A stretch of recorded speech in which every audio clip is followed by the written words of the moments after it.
La imagen es difusa, la respiración quebrada. En la penumbra de un cuarto apenas iluminado por el resplandor verde de una pantalla, un hombre lucha por mantenerse despierto. Sus ojos se abren y cierran en intervalos cada vez más cortos, como si las sombras del cansancio intentaran arrastrarlo hacia un abismo del que ya no podría regresar. Miles de personas observan en silencio desde el otro lado, ocultas tras sus dispositivos. Algunos ríen, otros escriben mensajes alentando a continuar. Pero la mayoría guarda un silencio expectante, ese silencio incómodo que precede a lo inevitable. La cámara no miente, el cuerpo del hombre se está rindiendo. Y sin embargo, nadie detiene la transmisión. El nombre de ese hombre era Rafael Graben, aunque en Internet pocos lo conocían por su identidad real. Para el público, era Jan Portmanove. Un alias que se convirtió en marca, en espectáculo, en mito y en tragedia.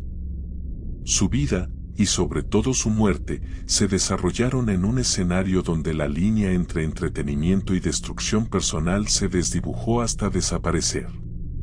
No fue un crimen tradicional con un asesino claro y un arma en la mano. Fue un crimen colectivo, uno de esos que solo el siglo XXI podía producir, una muerte retransmitida en directo, convertida en espectáculo, impulsada por la indiferencia de miles y por la negligencia de una plataforma que eligió mirar hacia otro lado. Antes de convertirse en la figura central de esta tragedia, Graben había sido un hombre común, de mediana edad, con una vida marcada por tropiezos y búsquedas fallidas. Había intentado abrirse camino en diferentes oficios, pero fue en las redes sociales donde encontró un espacio para reinventarse. Como muchos otros, descubrió que Internet podía ofrecer reconocimiento inmediato, un público dispuesto a mirar, a juzgar, a aplaudir o a condenar, todo en cuestión de segundos. Lo que para otros era un pasatiempo, para él se transformó en una forma de vida, un escape y a la vez una prisión. En 2020 comenzó a transmitir en plataformas como TikTok y Twitch. No era un jugador profesional de videojuegos, ni un comentarista político, ni un creador de contenido educativo. Lo suyo era distinto, una mezcla de provocación, resistencia física y un humor corrosivo que atraía tanto como repelía. Su estilo estaba basado en una premisa peligrosa: cuanto más sufrimiento mostraba, más atención recibía. Cuanto más se exponía a situaciones límite, más aumentaba la audiencia. Internet, como un animal hambriento, recompensaba su autodestrucción con cifras de visualizaciones y donaciones. Con el paso de los meses, Graben entendió que ese era su lugar en el ecosistema digital, ser el personaje que hacía lo que otros no se atrevían. Su cuerpo se convirtió en escenario, su dignidad en moneda de cambio y su aguante en espectáculo. El apodo de Jan Portmanove fue tomando fuerza, transformándose en una identidad paralela que consumía poco a poco a la persona real detrás de la cámara. Cuando la plataforma Kick comenzó a ganar notoriedad, Jan vio allí una oportunidad. Kick ofrecía menos restricciones que Twitch, menos controles y más libertad para llevar los contenidos al extremo.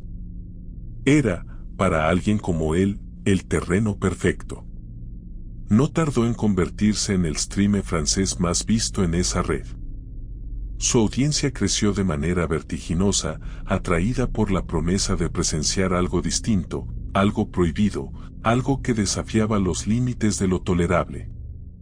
Pero esa fama tenía un precio. El público no solo quería verlo, quería moldear lo que hacía. Y lo hacía con dinero. A través de donaciones en vivo, los espectadores podían sugerir pruebas, castigos, retos que Jan debía cumplir frente a la cámara. Lo que comenzó como un juego de resistencia se transformó en un espectáculo de humillación constante. Cada aporte económico equivalía a una orden, a una nueva forma de degradación que debía ejecutar para mantener viva la atención. Con el tiempo, aparecieron otros personajes en escena. No eran simples espectadores, sino cómplices activos en esa dinámica. Algunos, como el que se hacía llamar Naruto, se encargaban de poner a prueba la resistencia del streamer, de provocar reacciones, de mantener el ritmo del show. Lo que se transmitía en Kick ya no era un hombre solitario frente a una cámara, sino un microcosmos de poder, abuso y espectáculo. Una representación brutal de hasta dónde puede llegar la necesidad de ser visto. El 17 de agosto de 2025, Jan inició uno de los retos más insólitos y peligrosos de su carrera, un maratón de transmisión que superaría los 12 días ininterrumpidos. Casi 300 horas en directo, sin pausas, sin descanso real, sin permitirle a su cuerpo lo que la biología exige. El público se conectó de inmediato, fascinado por la idea de ser testigos de una hazaña imposible. Cada minuto que pasaba era un recordatorio de que la frontera entre resistencia y colapso se hacía cada vez más delgada. El cuarto donde transmitía se convirtió en una especie de celda voluntaria. Apenas había movimiento, salvo el titilar constante de las luces de los dispositivos, los sonidos de notificaciones de donaciones y la respiración cada vez más pesada del hombre en la pantalla. Su rostro mostraba el desgaste, ojeras profundas, piel húmeda por el sudor, mirada perdida. Pero el show debía continuar.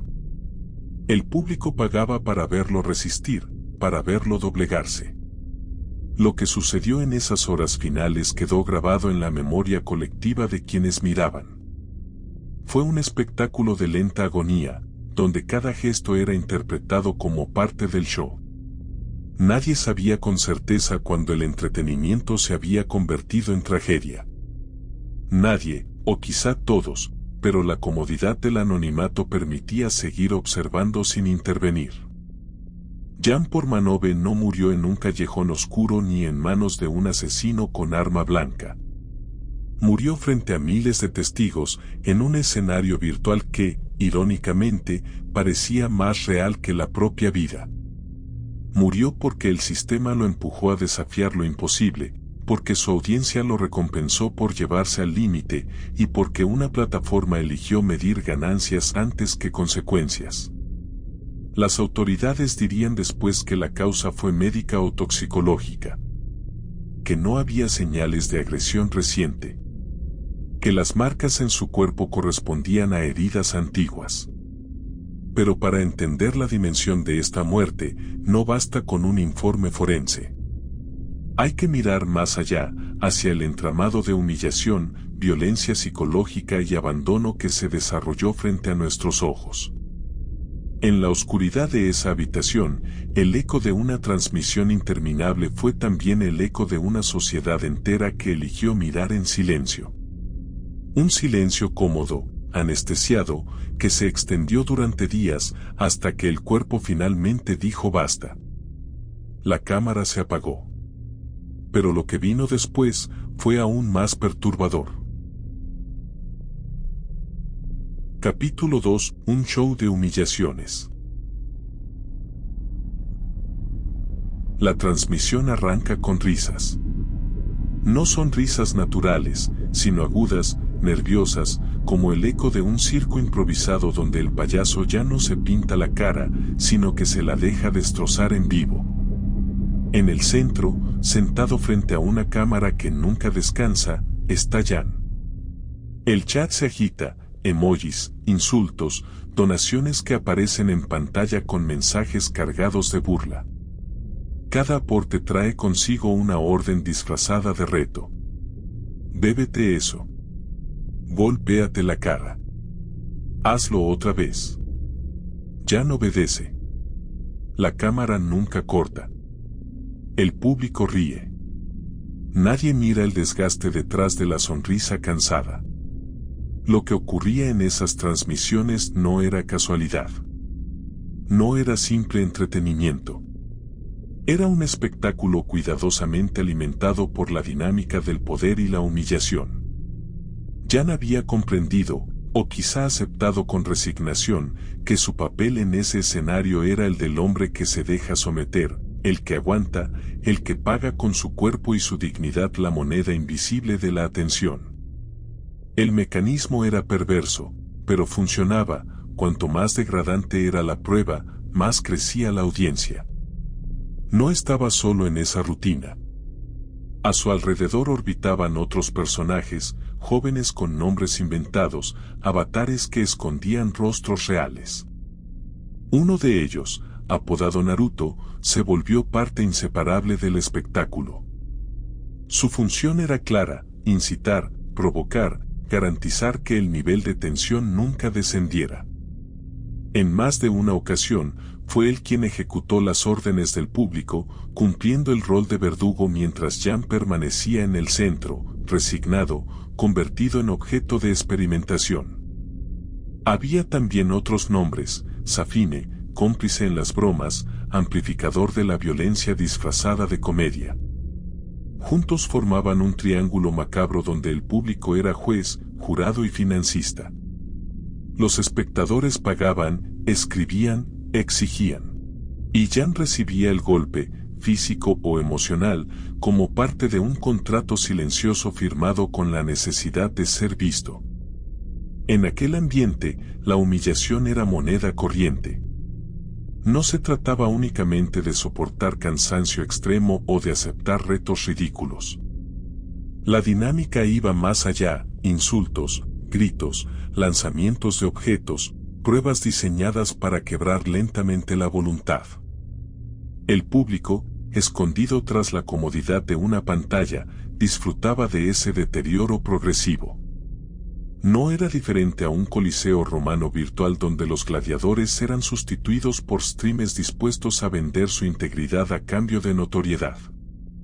Jan había encontrado en ese juego una fuente de ingresos, sí, pero también un callejón sin salida. Cuanto más cedía, más exigía el público.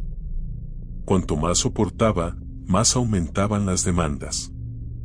Si en algún momento intentaba resistirse, la audiencia lo castigaba con indiferencia o burla. Había aprendido, quizá demasiado tarde, que el algoritmo del dolor no permite treguas. Una vez iniciado, solo se intensifica. La prensa francesa comenzaba a notar aquel fenómeno.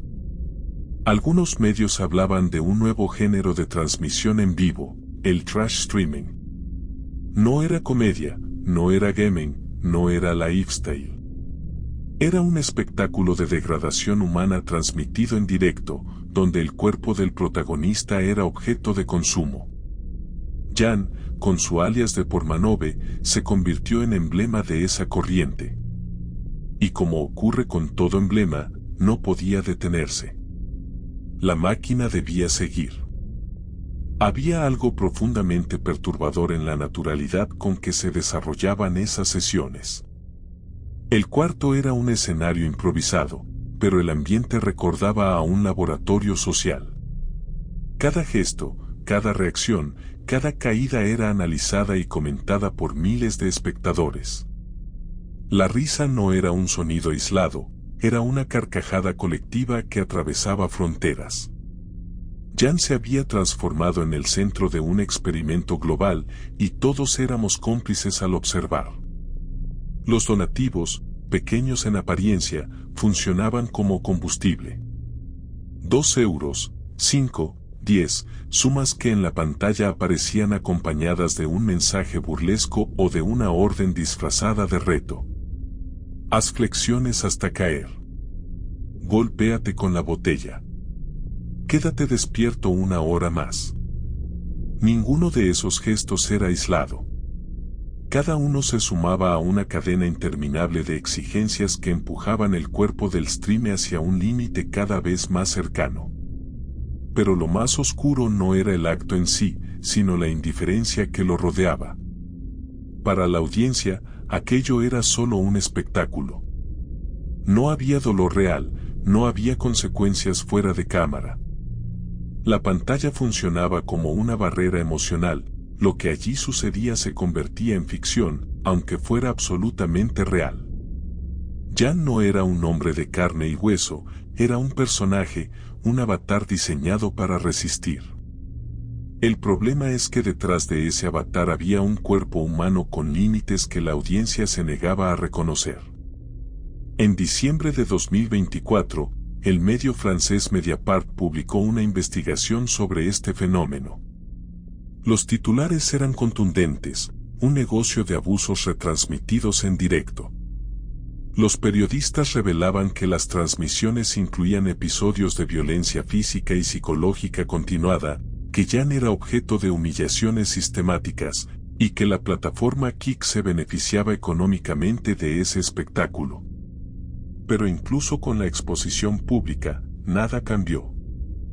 Las audiencias seguían creciendo, las donaciones no cesaban, y Jan continuaba en pantalla, atrapado en el personaje que él mismo había creado. La paradoja era evidente: mientras más sufría, más éxito tenía. Y ese éxito lo obligaba a sufrir aún más. Un ciclo perfecto de destrucción que lo mantenía encadenado al micrófono y la cámara. No había escapatoria posible, porque la alternativa era el olvido. Y para alguien que había encontrado en Internet su única forma de existir, el olvido era una muerte aún más dolorosa que la física. Las sesiones de humillación se volvieron parte de su rutina. Día tras día, hora tras hora, su cuerpo acumulaba cicatrices invisibles que el público no veía o no quería ver. Había un aire de espectáculo ritual, como si cada transmisión fuera un sacrificio ofrecido a la multitud anónima que exigía más y más. Jan se había convertido en el sumo sacerdote de su propia destrucción, y el altar era la plataforma que transmitía su caída. Lo más perturbador es que, en medio de todo, todavía había risas. Risas de quienes lo rodeaban, risas del público, incluso sonrisas cansadas del propio Jan, como si quisiera convencerse de que aquello era solo un juego. Pero no lo era. El cansancio acumulado, la presión constante, la humillación repetida una y otra vez eran reales. Y aunque él intentara disimularlo, aunque el público quisiera creer lo contrario, la tragedia estaba gestándose a cada segundo frente a la cámara. La humillación dejó de ser un recurso narrativo para convertirse en la esencia del espectáculo. Sin ella, no había show. Sin show, no había público. Sin público, no había razón para seguir. Jan lo sabía. Y por eso, incluso cuando la fatiga lo doblaba, incluso cuando los insultos calaban más hondo de lo que mostraba, él seguía transmitiendo. Porque detenerse significaba desaparecer. Esa dinámica lo llevó directo al maratón que marcaría su destino. Una transmisión interminable, casi 300 horas en directo, donde el objetivo ya no era entretener, sino resistir hasta que el cuerpo dijera basta. La audiencia lo pedía, la plataforma lo permitía, y sus compañeros de escena se encargaban de mantener la presión. No era un reto, era una sentencia disfrazada de espectáculo. Esa noche, mientras el público celebraba las horas acumuladas, pocos advirtieron que algo más oscuro estaba ocurriendo. Jan ya no era el mismo. Sus gestos eran más lentos, sus respuestas más torpes, su mirada más vacía. El chat lo interpretaba como parte del show, como una actuación más. Nadie entendió, o nadie quiso entender, que aquello no era ficción. Era el preludio de lo inevitable. Las humillaciones habían dejado de ser simples juegos. Ahora eran síntomas. Señales de un cuerpo que se apagaba lentamente frente a miles de testigos. Un cuerpo que no tardaría en colapsar. Y cuando lo hizo, el espectáculo dejó de ser entretenimiento. Se convirtió en tragedia. Y así como miles eligieron mirar hasta el final, tú también puedes quedarte, suscribiéndote para escuchar lo que aún permanece en las sombras. Capítulo 3: Los compañeros de la caída. Una botella cruza la habitación y golpea contra el suelo con un estruendo seco. La cámara lo registra todo, el gesto indiferente de quien la lanzó, la mirada perdida de quien la recibió, la risa nerviosa que llena el aire como si se tratara de un chiste compartido. Para el público, es solo un momento más del espectáculo. Para Jin, es una confirmación silenciosa de lo que ya sabe, no está solo en su ruina. A su alrededor, hay otros que participan, que presionan, que se benefician. La caída nunca es solitaria cuando se convierte en entretenimiento.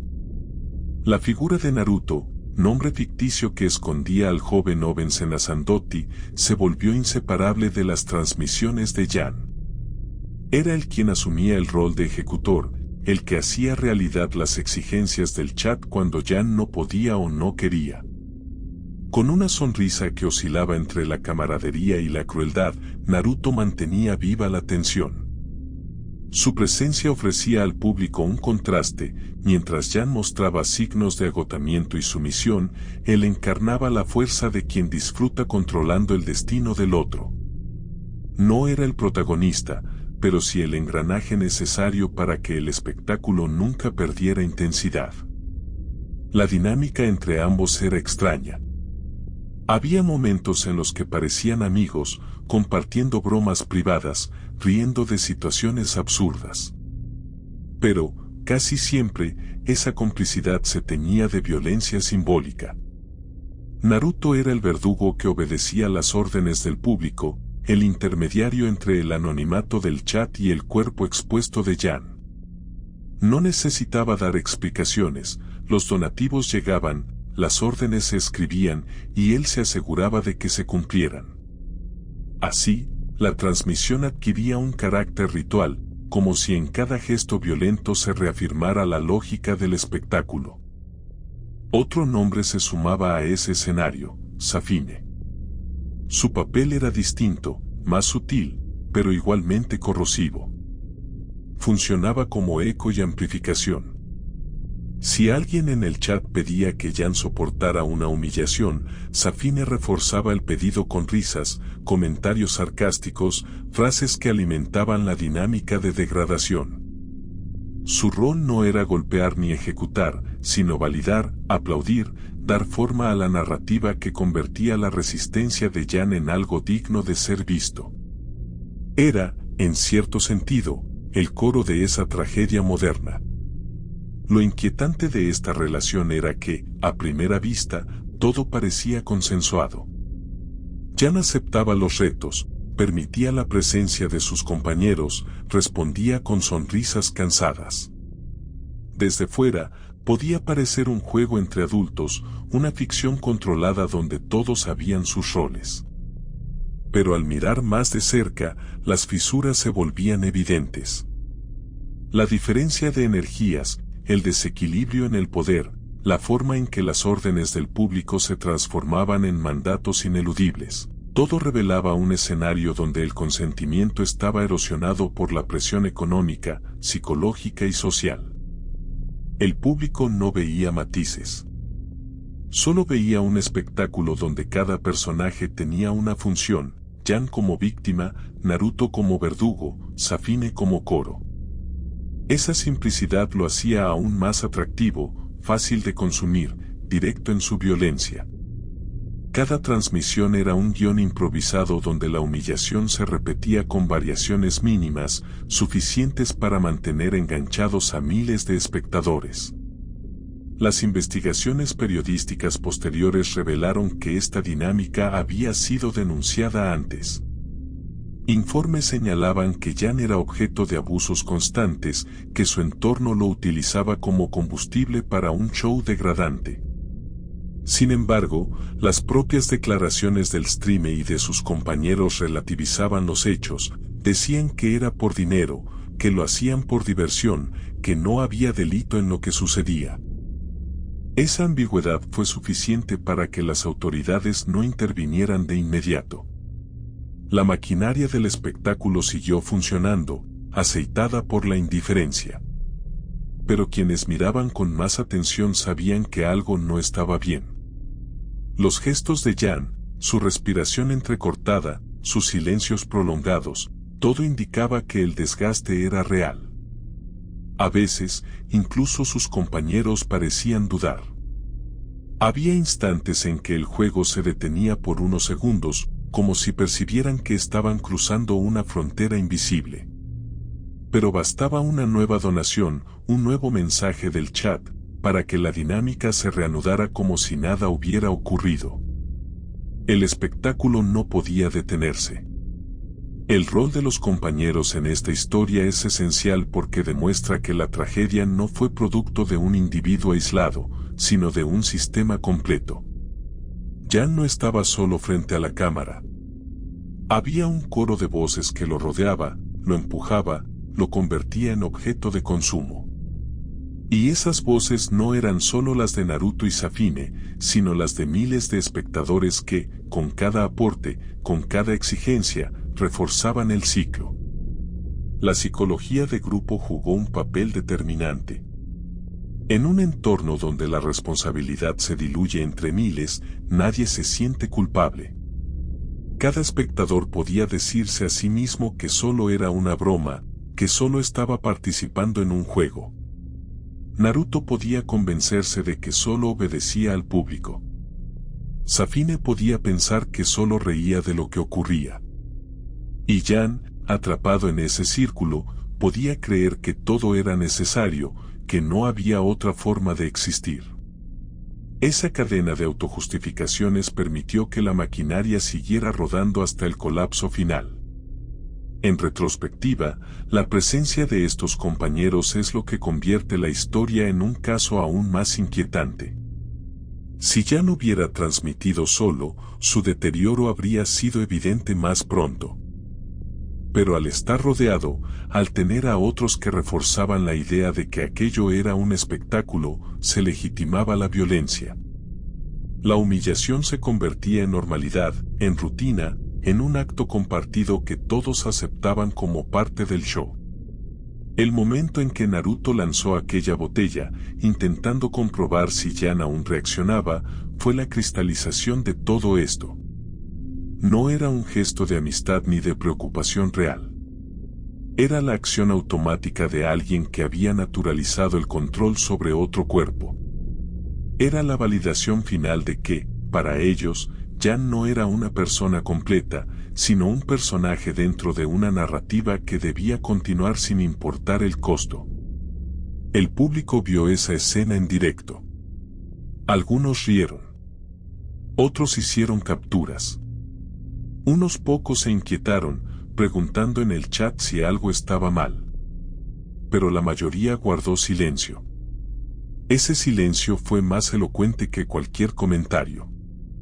Fue el signo de una colectividad que había perdido la capacidad de reconocer la frontera entre juego y tragedia. Los compañeros de la caída no eran simples extras en esta historia.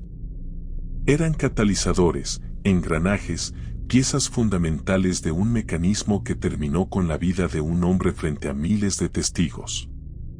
Sin ellos, el espectáculo habría sido distinto. Quizá menos cruel, quizá menos sostenido.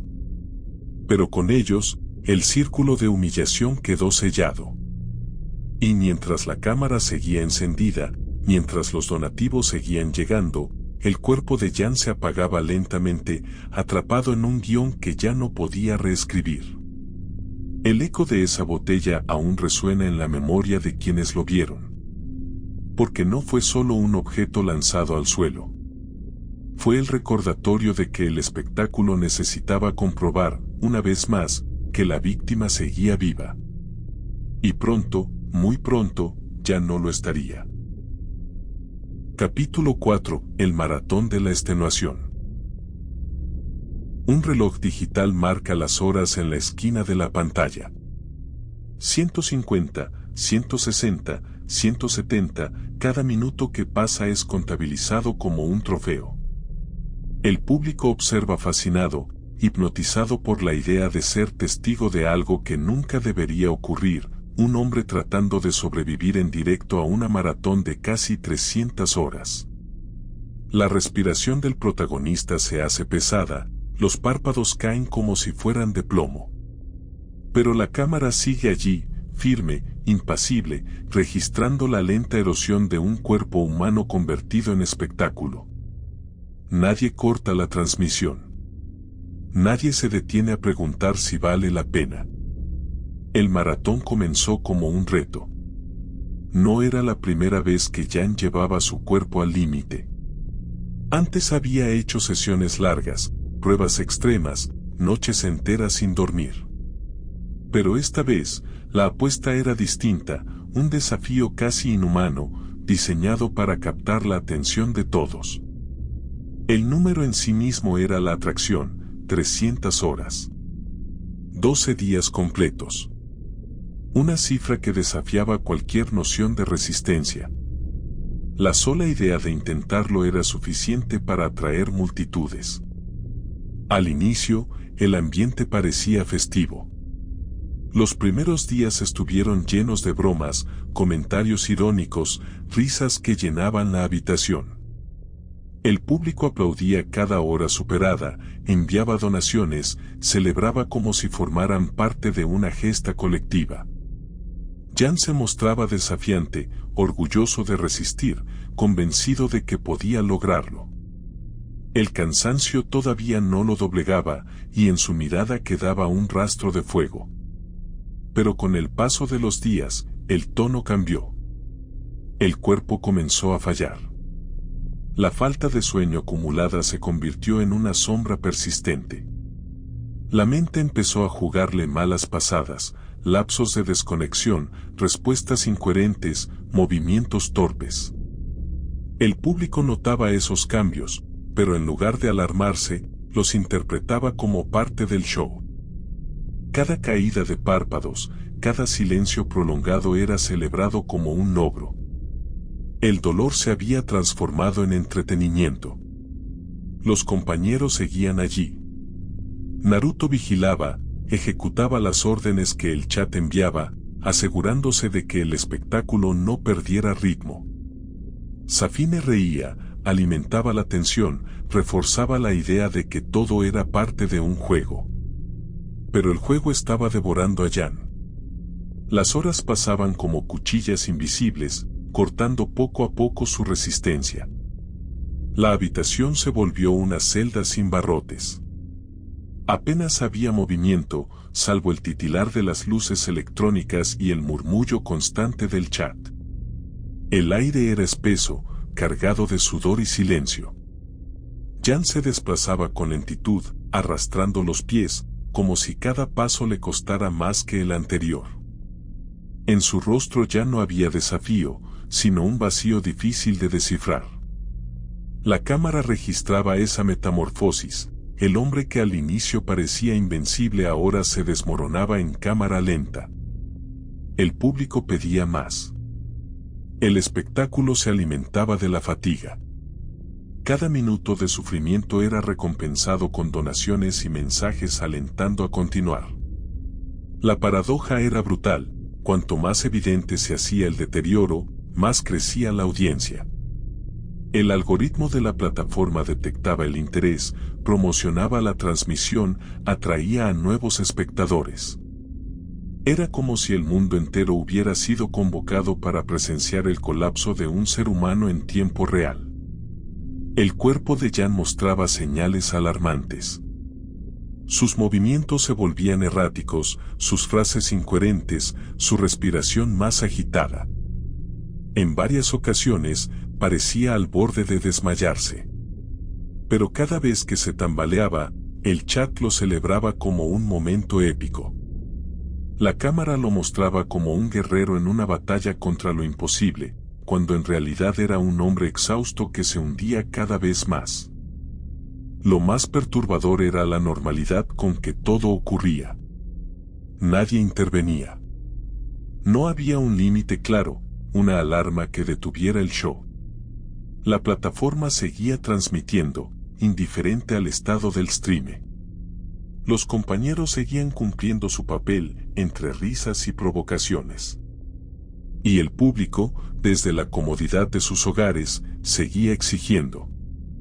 Cada uno de ellos aportaba una chispa al incendio que consumía lentamente a Jan. A medida que el reloj avanzaba, las fronteras de la realidad se desdibujaban. Jan hablaba solo, murmuraba frases sin sentido, reía de cosas invisibles. El público interpretaba aquello como entretenimiento, pero en verdad eran síntomas de un cuerpo y una mente al borde del colapso. La privación de sueño, el estrés, el agotamiento físico y emocional se combinaban en una espiral que lo arrastraba hacia un destino inevitable. Los últimos días del maratón fueron los más oscuros. Jan apenas podía mantenerse de pie. Sus ojos se cerraban una y otra vez, y solo el ruido de los compañeros o el sonido de una botella golpeando contra el suelo lo mantenían despierto. Su piel estaba pálida, sus manos temblaban, su voz se quebraba en susurros casi inaudibles. La transmisión, sin embargo, seguía. El espectáculo debía continuar. El público era testigo de una tragedia anunciada, pero lo vivía como un evento histórico. Los mensajes en el chat se llenaban de frases como "aguanta un poco más", "vamos por el récord", "no te rindas ahora". Nadie parecía comprender o aceptar que cada minuto adicional era un paso más hacia la destrucción. La fascinación por la resistencia humana había mutado en fascinación por la caída. Lo más inquietante es que ya no sabía. Había momentos en que su mirada, perdida en la cámara, parecía implorar ayuda. No lo decía en palabras, pero sus gestos hablaban por él. El problema era que, al estar rodeado de risas y órdenes, ese pedido de auxilio se confundía con parte del espectáculo. Su dolor se camuflaba en la narrativa del show, y así se volvía invisible. El maratón llegó a convertirse en un ritual macabro. Cada hora superada era celebrada como una victoria, pero en realidad era una derrota más para el cuerpo que resistía. Cada donación era un recordatorio de que la audiencia quería más, sin importar el costo. Y cada gesto de agotamiento era recibido como una señal de que el clímax estaba cerca. El público no lo decía, pero lo esperaba, la caída definitiva. En esas últimas horas, el cuarto se volvió un escenario de silencio incómodo. Jan apenas podía hablar. Su respiración llenaba el espacio, entrecortada, pesada, casi agónica. Los compañeros seguían actuando, pero incluso ellos parecían percibir que algo se estaba quebrando. La tensión era palpable, como si todos supieran que el final estaba cerca y aún así no quisieran detenerlo. El reloj digital seguía contando. 280 horas, 290. Cada número que aparecía en pantalla era un golpe invisible, un recordatorio de que el límite humano ya había sido superado hacía mucho tiempo. El público lo miraba fascinado, incapaz de apartar la vista. Y Jan, atrapado en ese círculo, continuaba respirando con dificultad, resistiendo por inercia, por presión, por miedo a desaparecer. El maratón no fue un reto épico. Fue un suicidio asistido por la indiferencia de miles, un espectáculo donde todos tenían un papel y ninguno asumía responsabilidad. Jan había puesto su cuerpo como ofrenda y la audiencia lo aceptó con gusto. La plataforma lo permitió, los compañeros lo reforzaron, el público lo financió. Nadie lo detuvo. Cuando el reloj marcó las últimas horas, la transmisión dejó de ser un show. Se convirtió en un espejo incómodo, una ventana a la fragilidad humana explotada hasta el extremo. Y entonces, en el momento menos esperado, la tragedia se hizo inevitable. El cuerpo de Jan comenzó a ceder.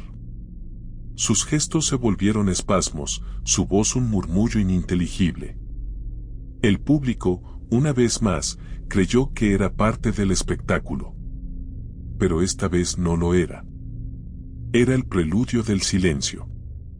Y ese silencio, pronto, sería absoluto. Capítulo 5: La noche del colapso. El silencio fue lo primero que llamó la atención. No era el silencio absoluto, sino un vacío extraño entre el ruido constante del chat, las notificaciones y las risas de quienes lo acompañaban. En medio de ese torbellino de estímulos, de pronto, se escuchaba solo la respiración pesada de un hombre al borde del derrumbe. La cámara lo mostraba inclinado, los ojos apenas abiertos, la piel húmeda por el sudor. El espectáculo había perdido el disfraz de comedia. Lo que quedaba era un cuerpo que se apagaba lentamente, en directo, frente a miles de testigos. Esa noche, el ambiente en la habitación era distinto. El aire parecía más espeso, cargado de tensión.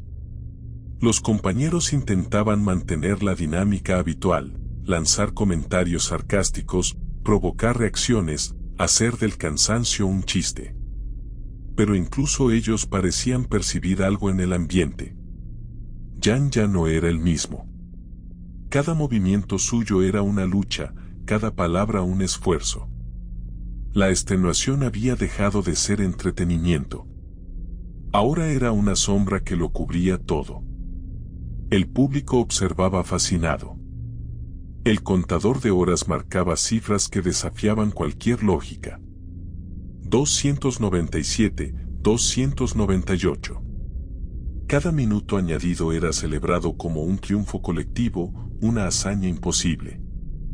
Pero pocos querían aceptar que cada hora también lo acercaba más al abismo.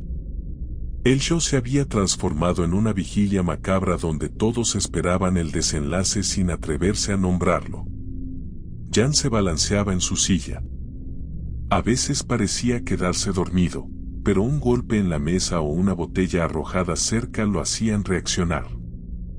Sus ojos, sin embargo, ya no tenían la misma fuerza.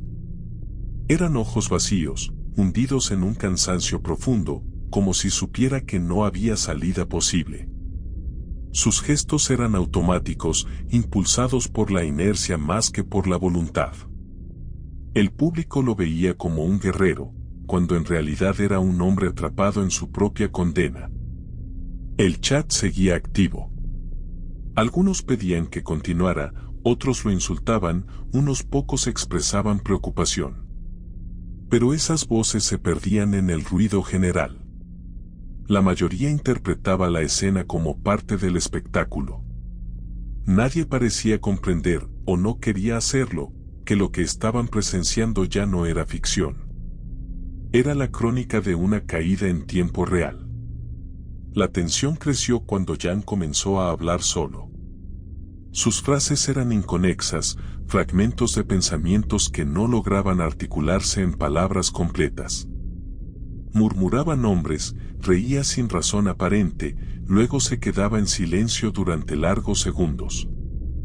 Era el efecto de días enteros sin descanso, del agotamiento extremo. Pero para el público, esos delirios eran parte de la narrativa.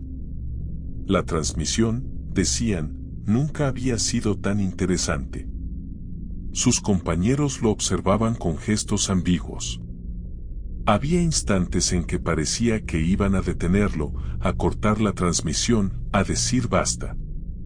Pero bastaba una nueva donación, un nuevo mensaje del chat, para que el juego continuara. La dinámica era demasiado poderosa, y ellos también estaban atrapados en ella. Jan, mientras tanto, respiraba con dificultad, cada vez más lento, cada vez más cerca del silencio. El reloj marcó la última cifra antes del colapso. 299 horas. El cuarto entero parecía contener la respiración. Jan intentó levantarse, pero sus piernas no respondieron. Se tambaleó, se sujetó de la mesa, cayó de rodillas. La cámara lo registró todo, implacable, sin apartar la mirada. Los espectadores no podían creer lo que veían. Algunos rieron, otros escribieron mensajes de burla. Pero unos pocos, los más lúcidos, comenzaron a comprender que aquello no era parte del show. Era el final. Los últimos minutos de la transmisión fueron un retrato de impotencia colectiva. Miles de personas observaban, incapaces de intervenir, convencidas de que alguien más lo haría. Sus compañeros, confundidos entre la risa y el miedo, dudaban sobre cómo actuar. Y Jan, en el centro de todo, se apagaba lentamente, como una llama que ya no tenía oxígeno. Lo que ocurrió después quedó grabado en la memoria de todos los presentes. Un instante de silencio, un cuerpo que deja de responder, una cámara que sigue encendida como si nada hubiera pasado. Fue la culminación de un espectáculo que había dejado de ser entretenimiento hacía mucho tiempo. La noche del colapso no fue solo la caída de un hombre. Fue la demostración brutal de hasta dónde puede llegar la indiferencia cuando se convierte en espectáculo. La transmisión se interrumpió poco después. Pero el eco de esas imágenes quedó flotando en el aire, perturbador, imposible de ignorar. Y lo que vino a continuación fue aún más oscuro. Capítulo 6, Pantalla negra. Un parpadeo en la transmisión. La imagen se congela por un instante y luego regresa. El cuerpo de Jan aparece inmóvil, la cabeza inclinada hacia un lado, los labios entreabiertos. La respiración, que hasta hacía unos segundos llenaba el cuarto con un ritmo irregular y pesado, ahora es apenas perceptible. Miles de personas observan desde sus pantallas, esperando que se mueva, que haga un gesto, que diga algo. Pero no ocurre nada. El chat explota en mensajes, una mezcla de burla, incredulidad y alarma. La cámara sigue fija. Y entonces, por primera vez, el espectáculo deja de ser entretenimiento. El silencio de ese instante fue más poderoso que todas las risas, insultos y notificaciones que lo precedieron. Fue un silencio incómodo, insoportable, que se extendió durante segundos eternos. Los compañeros intentaron reaccionar. Naruto arrojó una botella de agua, como si ese gesto pudiera traerlo de vuelta. Safine murmuró algo entre risas nerviosas, sin saber cómo llenar el vacío. El público, al otro lado de la pantalla, se dividía entre quienes aún creían que era parte del show y quienes empezaban a comprender que estaban presenciando algo irreversible. La cámara nunca cortó. Y eso es lo que hace que esta escena sea aún más perturbadora. La tecnología, que debería haber funcionado como un puente entre personas, se convirtió en un espejo frío que reflejaba la fragilidad humana en su forma más cruda. No había edición, no había música, no había efectos. Solo un cuerpo inmóvil y miles de testigos atrapados en la impotencia de mirar. La pantalla negra no llegó de inmediato. Durante minutos, la transmisión continuó mostrando el mismo cuadro: Jan desplomado, los compañeros confundidos, el chat inundado de mensajes contradictorios. Algunos pedían que lo ayudaran, otros exigían que la cámara siguiera, otros simplemente se reían. Era un coro desordenado de voces incapaces de ponerse de acuerdo, incapaces de reconocer la magnitud de lo que estaba ocurriendo. El momento en que Naruto decidió apagar la cámara no fue un acto de compasión. Fue un reflejo de miedo. Miedo a las consecuencias, miedo a que el público viera demasiado, miedo a que la tragedia quedara registrada de forma irreversible. Pero para entonces, ya era tarde. La imagen de Jan desplomado había quedado grabada en la memoria de miles, capturada en clips, replicada en redes sociales. El espectáculo se había convertido en prueba. Cuando la transmisión finalmente se cortó, lo que quedó fue una pantalla negra.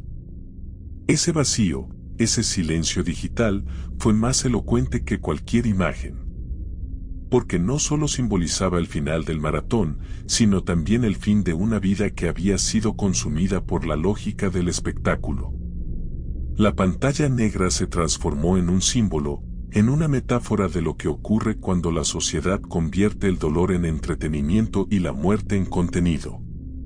Pero para los espectadores, la experiencia no terminó ahí. Muchos quedaron frente a sus dispositivos, mirando la oscuridad, incapaces de cerrar la ventana. La transmisión había sido parte de su rutina durante días, una presencia constante en sus vidas. De pronto, todo se reducía a un vacío absoluto.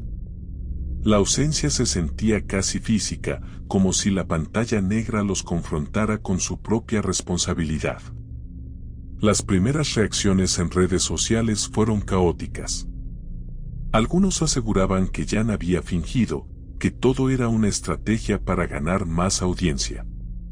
Otros afirmaban haber visto claramente las señales de que había muerto en directo. La verdad, en ese momento, era imposible de confirmar. Pero lo que nadie podía negar era que la pantalla negra había sellado un capítulo que jamás debió escribirse. El poder de esa imagen radicaba en su ambigüedad. No mostraba sangre ni violencia explícita. Solo mostraba la nada. Y en esa nada, el público proyectaba sus miedos, sus culpas, sus deseos ocultos. Cada espectador completaba el vacío con su propia interpretación, con su propia conciencia. La pantalla negra se convirtió en un espejo colectivo donde todos se vieron reflejados, y lo que vieron no fue agradable. La tragedia ya no podía ocultarse. Las autoridades fueron alertadas, los medios comenzaron a cubrir el caso, las redes sociales explotaron con teorías y acusaciones.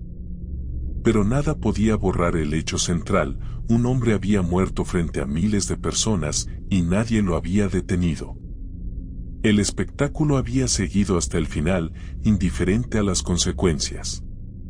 El simbolismo de esa pantalla negra no tardó en extenderse más allá del caso particular. Para muchos, se convirtió en una representación de los excesos de Internet, de la indiferencia de las plataformas, de la pasividad de una sociedad que prefiere mirar antes que actuar. Fue la confirmación de que el entretenimiento había cruzado una frontera peligrosa, una frontera donde la vida misma podía convertirse en moneda de cambio. La cámara se apagó, pero el eco de ese silencio continúa hasta hoy. Un silencio que obliga a preguntarse quiénes fueron realmente responsables. ¿Fueron los compañeros que lo rodeaban y no hicieron nada? ¿Fue la plataforma que permitió que el show siguiera? ¿Fue el público que pagaba por verlo caer? ¿O, en última instancia, fue la sociedad entera que alimenta con su atención un sistema basado en la degradación? La pantalla negra no dio respuestas. Solo dejó preguntas. Preguntas que nadie quería responder, porque hacerlo significaba asumir una parte de la culpa. Y en ese vacío, en esa oscuridad que invadió miles de pantallas, nació algo aún más perturbador: la certeza de que la tragedia no terminaría ahí. Capítulo 7. La autopsia de la verdad. El cuerpo fue retirado en silencio. Afuera, las luces de las patrullas y de la ambulancia teñían la madrugada de azul y rojo, mientras el vecindario observaba sin comprender del todo lo que había sucedido. Adentro, el cuarto que había servido como escenario de un espectáculo interminable quedaba vacío, pero impregnado de un aire pesado, casi insoportable. La cámara ya no estaba encendida, pero la imagen de Jan desplomado seguía repitiéndose en la mente de miles de espectadores. La pregunta flotaba en el ambiente: ¿qué había pasado exactamente? El 21 de agosto, apenas unos días después de aquella transmisión fatídica, se llevó a cabo la autopsia. Era el primer paso para intentar responder lo que el público, la prensa y las autoridades exigían saber: ¿había muerto por agotamiento? ¿Por abuso de sustancias?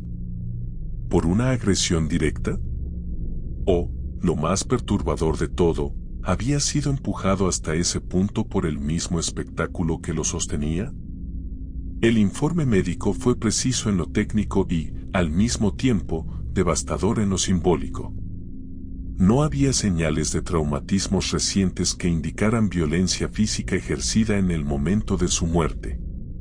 Ningún golpe mortal, ninguna herida que explicara el colapso inmediato. Lo que sí se encontraron fueron equimosis antiguas, cicatrices, marcas en la piel que hablaban de un desgaste acumulado durante meses. La conclusión inicial apuntaba a causas médicas o toxicológicas, no traumáticas.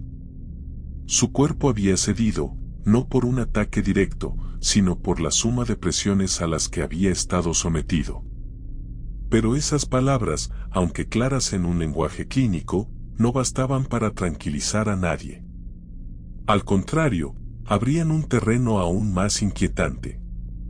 Porque si la muerte no se debía a un único golpe o a un solo acto violento, entonces había que mirar más lejos, hacia las condiciones que habían convertido su vida en una degradación constante. La autopsia no solo analizaba un cuerpo, desnudaba una dinámica social que lo había llevado a ese punto. El corazón mostraba signos de estrés. El sistema nervioso estaba alterado por la privación prolongada de sueño. Las muestras de sangre revelaban rastros que aún debían ser analizados, posibles sustancias que lo habían mantenido despierto más allá de lo tolerable. Todo apuntaba a un colapso múltiple, físico, mental, químico. Jan había exigido demasiado de su organismo y finalmente, se había apagado. Los forenses describieron con frialdad lo que en la transmisión había sido evidente a los ojos de cualquiera: la fatiga extrema, la descoordinación, los delirios, la respiración cada vez más pesada. Cada síntoma era un anuncio, un aviso que pasó inadvertido para la mayoría. El público lo celebraba, los compañeros lo minimizaban, la plataforma lo permitía. La autopsia, en cambio, lo ponía en palabras claras: su cuerpo había llegado al límite y lo había superado. Lo que más perturbaba de las conclusiones era lo que no decía. Ningún informe podía señalar con precisión quién era responsable. No podía culpar a un espectador en particular, ni a un compañero, ni a una plataforma. Solo podía establecer que la muerte no fue natural en el sentido estricto, sino provocada por un entorno que convirtió la autodestrucción en un espectáculo lucrativo. Esa ambigüedad fue un golpe duro para la opinión pública. Todos querían un culpable concreto, alguien a quien señalar, pero lo que tenían era un espejo incómodo que los devolvía a sí mismos. La noticia de la autopsia recorrió Francia en cuestión de horas. Los titulares hablaban de causas médicas o toxicológicas, de ninguna señal de trauma reciente. Pero entre las líneas se leía otra cosa: la confirmación de que Jan había sido víctima de un proceso mucho más largo y perverso. No murió en un instante, murió durante meses, frente a una audiencia que aplaudía cada paso de su deterioro. El impacto social fue inmediato. Asociaciones contra el maltrato, colectivos de defensa digital, psicólogos y sociólogos comenzaron a hablar de lo que llamaron la cultura de la humillación en línea. Decían que lo ocurrido con Jan era solo el caso más extremo y visible de una tendencia que crecía en silencio: convertir la vulnerabilidad en entretenimiento, monetizar la degradación, normalizar la violencia psicológica bajo el disfraz de un juego. La autopsia había abierto la puerta a un debate mucho más grande que el de una simple causa de muerte. Las autoridades, presionadas por la opinión pública, no tardaron en anunciar una investigación formal. El fiscal de Niza declaró que se analizarían todas las pruebas disponibles, desde los resultados toxicológicos hasta las grabaciones de las transmisiones, pasando por los testimonios de los compañeros. La muerte de Jan ya no era solo un caso médico, se había convertido en un asunto judicial, político y social. Mientras tanto, el público continuaba discutiendo en las redes. Algunos se aferraban a la idea de que él había elegido ese camino, que nadie lo había obligado. Otros insistían en que la plataforma debía ser considerada responsable por permitir que la transmisión siguiera sin intervenir. Y un sector aún más radical señalaba directamente a los espectadores: si donaste, si aplaudiste, si te reíste, eres parte de su muerte. La autopsia no había dado un culpable claro, pero sí había repartido sombras de culpa por todas partes.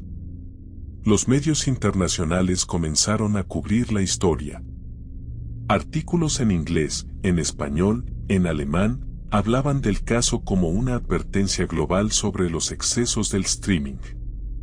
La muerte de Jeanne ya no era un fenómeno local francés, se había convertido en un símbolo de los peligros de una industria que prioriza el espectáculo por encima de la vida. La autopsia, con su lenguaje frío y objetivo, había puesto el sello de oficialidad a lo que millones habían visto con sus propios ojos: un cuerpo que no resistió más. Lo más perturbador es que, incluso después de su muerte, las grabaciones de sus transmisiones continuaban circulando. Clips, fragmentos, memes, ediciones con música. La muerte se había convertido en contenido reciclado, reproducido una y otra vez. La autopsia podía dar cifras y resultados, pero no podía detener la máquina de Internet que seguía alimentándose de la tragedia. Jeanne había muerto, pero su espectáculo seguía vivo, transformado en miles de copias digitales imposibles de borrar. Las conclusiones oficiales decían que no había violencia reciente. Pero ¿qué es la violencia cuando se repite cada día en pequeñas dosis, cuando se normaliza hasta volverse invisible? La autopsia podía registrar cicatrices antiguas, pero no podía medir las horas de humillación, los insultos recibidos, la presión constante de un público que exigía más y más. Esa era la violencia real, una violencia lenta, insidiosa, que no deja una herida mortal de inmediato, pero que finalmente consume la vida. En los pasillos del Instituto Forense, los médicos guardaron silencio después de entregar el informe. No había nada más que decir. El cuerpo estaba destruido, y la ciencia solo podía describir lo evidente.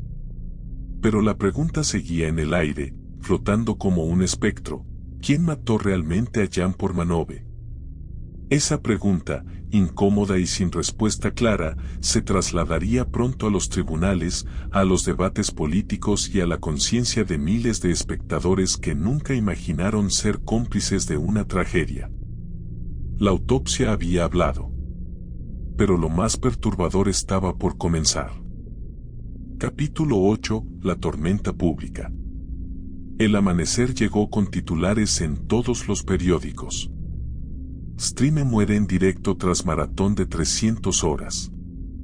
El espectáculo de la humillación acaba en tragedia.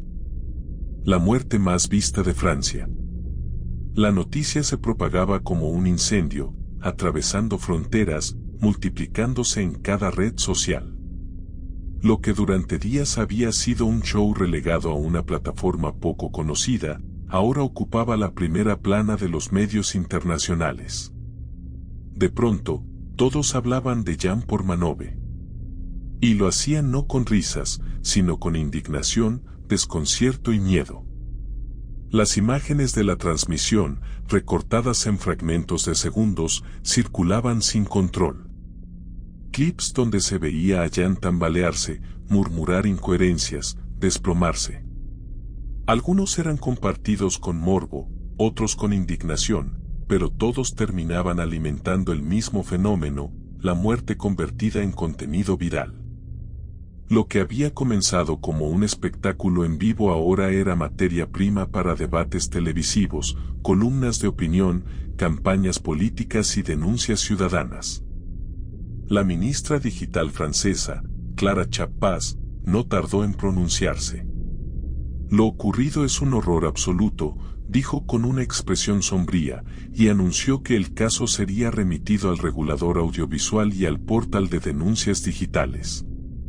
Sus palabras fueron un disparo directo contra la plataforma Kik, acusada de haber permitido que la tragedia se transmitiera sin filtros ni intervención.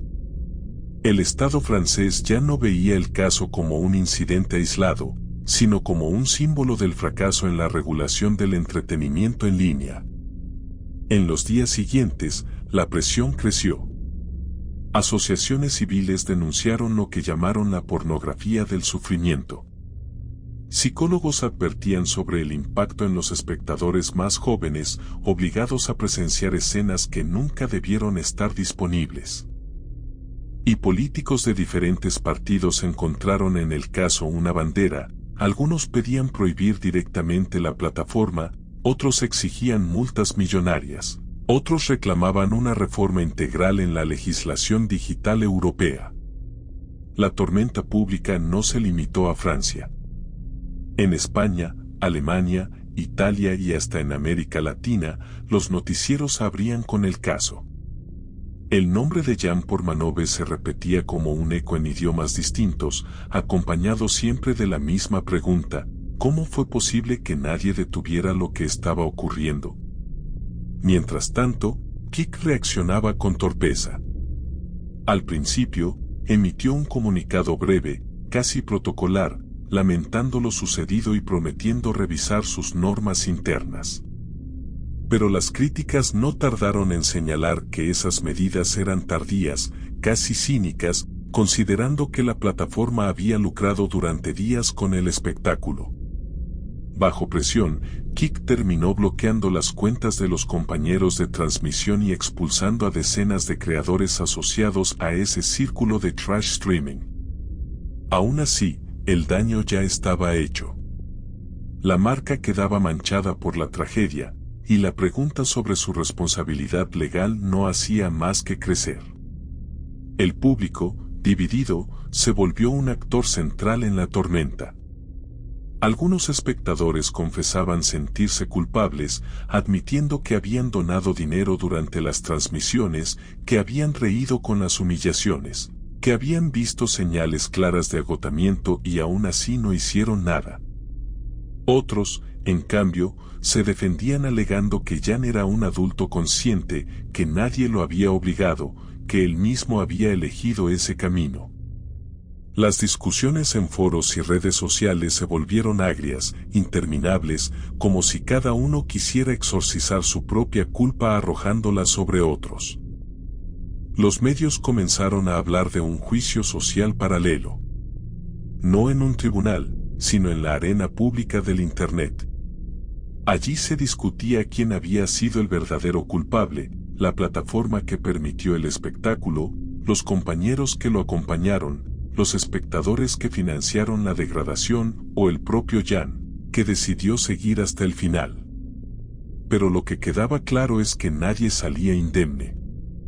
La tormenta no distinguía entre culpables y testigos. Arrasaba con todos. En paralelo, emergió un debate más profundo, más incómodo: el papel del público en este tipo de tragedias.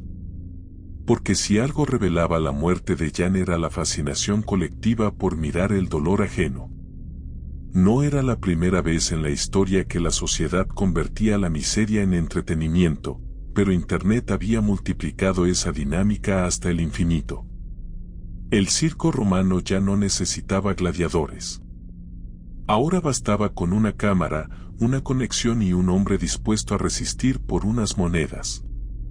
La tormenta pública alcanzó su clímax cuando el gobierno francés anunció que demandaría a Kik por negligencia. No era solo un gesto político, se trataba de aplicar por primera vez el Reglamento de Servicios Digitales de la Unión Europea, DSA, a un caso de este calibre. Si la plataforma era encontrada culpable, podría enfrentar multas millonarias y restricciones severas en el continente. El caso de Jan ya no era solo un debate moral, se había convertido en un campo de batalla legal que marcaría un precedente en toda Europa. Los abogados de Kik respondieron con cautela, insistiendo en que la plataforma no podía ser considerada responsable de cada acto individual de sus creadores. Pero esa defensa parecía débil frente a la magnitud del caso. Porque lo que todos sabían, aunque pocos lo decían en voz alta, era que la plataforma no solo había permitido la tragedia, sino que se había beneficiado económicamente de ella. Cada donación, cada minuto de transmisión, significaba ingresos. Y eso, para la opinión pública, era intolerable. Mientras los debates se multiplicaban, algo más perturbador ocurría en silencio: la proliferación de nuevas transmisiones inspiradas en Jan. Algunos streamers, buscando notoriedad, comenzaron a replicar el formato del sufrimiento extremo, convencidos de que la polémica atraería audiencia. Era la confirmación de que, incluso en medio de la tormenta, el espectáculo no se detenía. Jan había muerto, pero su caída ya estaba siendo imitada por otros. La tormenta pública dejó una huella imborrable. Nadie podía decir que no sabía, que no había visto, que no había escuchado. El nombre de Jan se convirtió en advertencia, en símbolo, en herida. Pero también en mercancía, en tema de conversación, en contenido viral. La paradoja era brutal: al mismo tiempo que la sociedad condenaba lo ocurrido, seguía alimentando el fenómeno que lo había provocado. Y en ese doble discurso, en esa contradicción imposible de resolver, se preparaba el siguiente capítulo: el juicio, no solo en los tribunales, sino en la conciencia colectiva. Capítulo 9. El juicio invisible. La sala estaba llena. No solo de jueces, abogados y periodistas, sino también de un silencio expectante que parecía pesar más que cualquier alegato. En las pantallas instaladas para el público, se proyectaban fragmentos de aquella transmisión que el mundo entero había visto días atrás. Jan tambaleándose, murmurando incoherencias, desplomándose. La misma escena repetida una y otra vez, convertida en prueba judicial, en evidencia de un crimen que nadie quería nombrar de forma directa. Porque ¿cómo se juzga la muerte de un hombre que cayó frente a miles de testigos anónimos? El juicio no era contra una persona en particular, al menos no en apariencia. El Estado francés había decidido demandar a Kik por negligencia, acusándola de no haber intervenido, de no haber protegido a un creador vulnerable, de haber lucrado con la autodestrucción retransmitida en vivo. Pero todos sabían que detrás de ese proceso se escondía algo más grande: el intento de juzgar a una sociedad entera que había convertido el dolor en espectáculo. Los abogados de la plataforma insistían en su defensa. Jan era un adulto consciente de sus actos. Nadie lo obligó a realizar ese maratón. La plataforma no puede ser responsable de cada decisión tomada por un creador. Sus palabras eran correctas en lo técnico, pero se quebraban frente al peso de las imágenes proyectadas. Porque la realidad era otra: la empresa no solo había permitido el show, sino que lo había promocionado, monetizado, explotado hasta el último segundo. En paralelo, se investigaba a los compañeros que habían estado presentes en la transmisión. Naruto y Safine fueron interrogados durante horas. ¿Por qué no detuvieron la emisión? ¿Por qué arrojaron una botella en lugar de llamar a emergencias? ¿Por qué rieron mientras Jan se desplomaba? Sus respuestas eran evasivas, llenas de justificaciones. Decían que pensaron que era parte del show, que Jan siempre había soportado, que no imaginaban que el desenlace sería fatal. La fiscalía los señalaba como cómplices por omisión, como engranajes activos en el espectáculo de la humillación. Pero lo más inquietante no estaba dentro de la sala, sino fuera de ella. La opinión pública seguía dividida. Algunos clamaban justicia, pidiendo penas ejemplares contra la plataforma y los compañeros. Otros defendían la idea de que Jan había sido el único responsable, que nadie lo obligó, que se trataba de una elección personal. Y un sector aún más incómodo recordaba que miles habían participado como espectadores, financiando y alentando cada humillación. ¿Cómo se juzga a una multitud? ¿Cómo se condena a un público entero? El juicio se convirtió en un espejo. Cada alegato, cada video reproducido, devolvía la misma imagen perturbadora, la de una sociedad fascinada por la caída de los demás. Los testigos hablaban de Jan como un hombre atrapado, como alguien que había convertido su necesidad de reconocimiento en condena.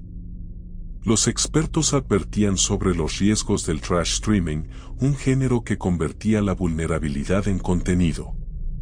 Los políticos prometían nuevas leyes, más controles, más censura. Pero nada podía borrar la sensación de que todos, de alguna forma, habían sido cómplices.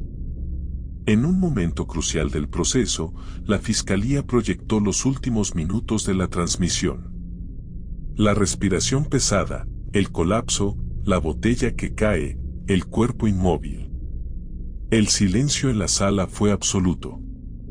Era como si cada persona allí presente comprendiera que estaba viendo no solo la muerte de un hombre, sino también la prueba de un sistema enfermo.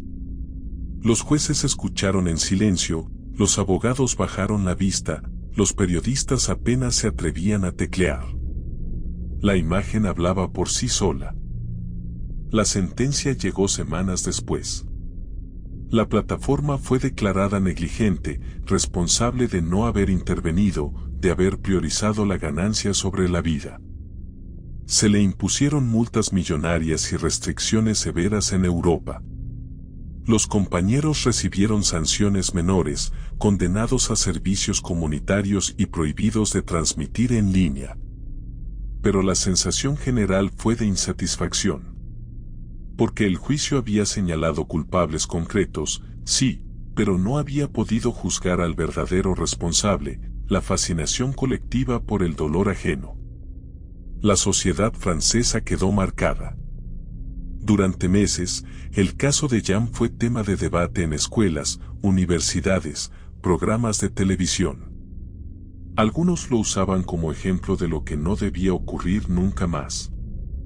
Otros lo recordaban con morbo, repitiendo los clips como si fueran piezas de culto. Internet, indiferente a la tragedia, continuaba multiplicando su imagen, reproduciendo su caída una y otra vez. Jan había muerto, pero su espectáculo seguía vivo, inmortalizado en millones de pantallas. En lo político, el caso abrió una grieta. El Reglamento de Servicios Digitales, DSA, de la Unión Europea se convirtió en el arma con la que se buscaba disciplinar a las grandes plataformas. Francia se erigió como el país que se atrevió a enfrentar a Kik, y otros gobiernos comenzaron a considerar medidas similares. Pero más allá de las leyes, quedaba una certeza perturbadora: ninguna norma podía impedir que la gente quisiera mirar.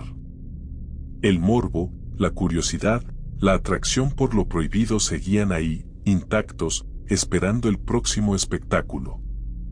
La historia de Jan no terminó en los tribunales. Continuó en la conciencia colectiva, en esa sensación incómoda de haber sido testigos y cómplices. Porque aunque la justicia declaró culpable a la plataforma, todos sabían que la verdadera responsabilidad estaba más dispersa, más profunda, más oscura.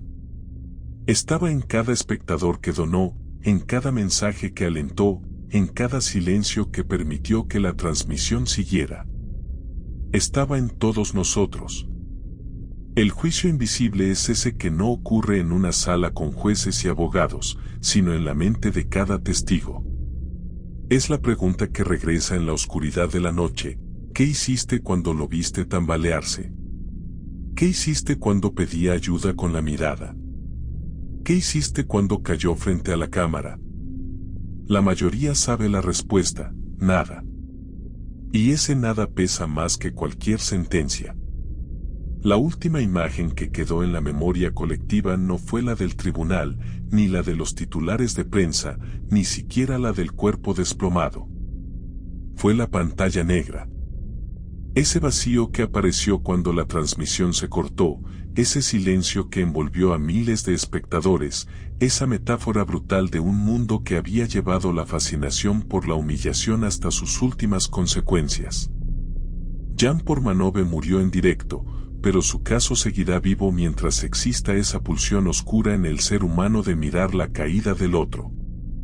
El juicio podrá cerrarse, las multas podrán cobrarse, las plataformas podrán prometer cambios. Pero la pregunta seguirá ahí, inalterable, perturbadora, imposible de esquivar. ¿Quién mató realmente a Jan Pormanove?